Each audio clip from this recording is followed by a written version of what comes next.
ಮೊನ್ನೆ ಅವನ ಪ್ರಾಣವನ್ನು ಉಳಿಸಿದ್ವಿ ಅಂದಾಗ ಇನ್ನು ನಿನ್ನ ಪ್ರಾಣ ಉಳಿಸಲಾರದೆ ಅವನು. ಸರೋಜ, ಗಟ್ಟಿಯಾಗಿ ಕಟ್ಟು ನಿಮ್ಮ ಅಣ್ಣನನ್ನು.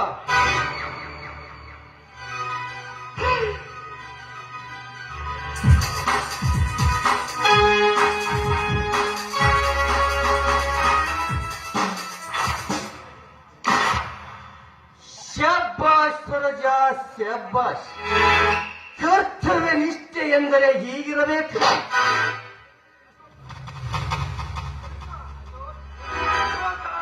ಏನಿದು ಏನಿದು ನಿನ್ನೆಷ್ಟರಂತೆ ನಡೆದುಕೊಂಡರು ನಡೆದುಕೊಂಡರು ಈ ರೀತಿ ಮಾಡುವುದೇ?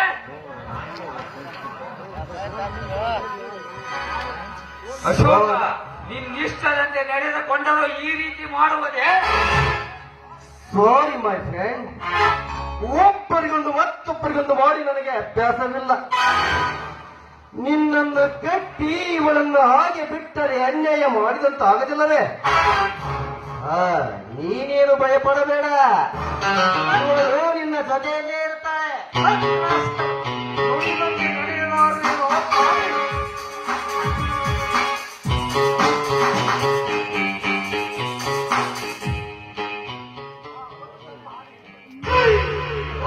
ದೊಡ್ಡ ತತ್ವ ಹಾದಿ ಹಿಡಿದು ಹೋಗಲುಗೇನು ಧರ್ಮರಾಯನ ಕಾಲವಲ್ಲ.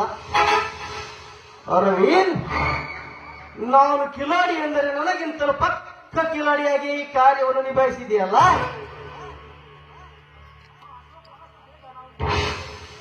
ಅಶೋಕ, ಆದಷ್ಟು ಬೇಗ ನಾವಿಲ್ಲಿಂದ ಹೊರಟು ಹೋಗೋಣ. ಎಲ್ಲಿಗೆ ಸರೋಜಾ ದೇವಿಯವರೇ? ಇದೇನು ಅಶೋಕ ಹೀಗೆ ಕೇಳ್ತಾ ಇದೆಯಾ ನೀನು? ನನ್ನನ್ನು ಮನೆಯಿಂದ ಕರೆದುಕೊಂಡು ಬಂದು ಎಲ್ಲಿಗೆ ಅಂತ ಕೇಳಿದ್ರೆ ನಾನು ಏನು ಹೇಳ್ಬೇಕು ನಿನಗೆ? ನಿಜ, ನಿನ್ನನ್ನು ಮನೆಯಿಂದ ಕರೆದುಕೊಂಡು ಬಂದಿರುವುದೇನೋ ನಿಜ. ಆದರೆ ಎಲ್ಲಿಗಂತ ಯಾಕೆ ಗೊತ್ತಾ? ಅಶೋಕ, ಸಪ್ತಸರದ ಸಾಗರದಲ್ಲಿ ಆ ನದಿಯ ಡೋಣಿಯಲ್ಲಿ ನಮ್ಮಿಬ್ಬರ ಪ್ರೀತಿಯ ಪ್ರೇಮ ಅಮರವಾಗಿ ನಮ್ಮ ರೀತಿ ರತಿ ಕಿಡೆನು ನಾವು ಆಡೋಣವೇ?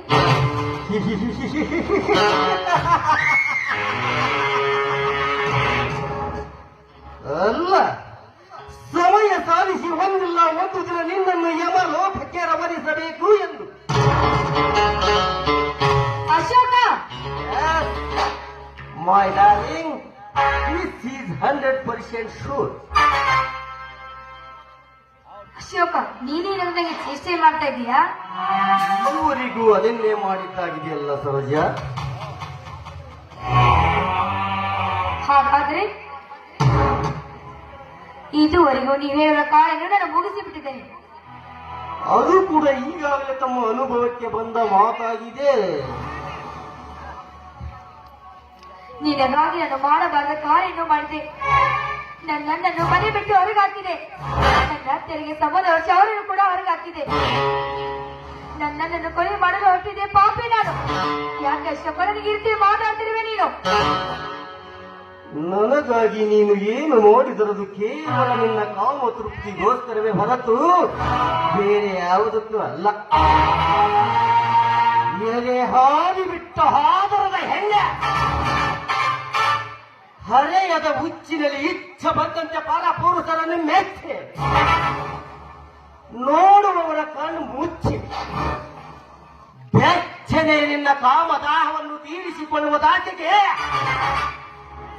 ಎತ್ತವರ ಕತ್ತನ್ನು ಹಿಸುಕಲು ಮುಂದಾದ ನೀನು ಇನ್ನು ನನ್ನ ಹೊರಗಿನವನಾದ ನನ್ನನ್ನು ಬಿಡಿಸಿದ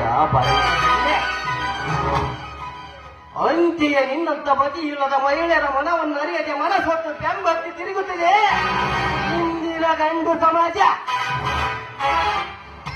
ಆದರೆ ನಿಮ್ಮಂತ ಹೆಣ್ಣುಗಳಿಗೆ ಬುದ್ಧಿ ಕಲಿಸಬೇಕಾದರೆ ಅವಶ್ಯವಾಗಿ ಬೇಕು ನನ್ನಂತ ರಸಿಕರ ರಾಜ. ಎಂದಾಗ ಒಂದು ಮಟ್ಟಕ್ಕೆ ಬಂದು ನಿಲ್ಲುವುದು ಸ್ತ್ರೀ ಸಮಾಜ. ಇಲ್ಲದಿದ್ದರೆ ದಿನ ದಿನಕ್ಕೆ ಹೆಚ್ಚಾಗಿ ಹತ್ತುವುದು ನಿಂಬಂತ ಹುಚ್ಚು ಹುಡುಗಿಯ ರಾಜ.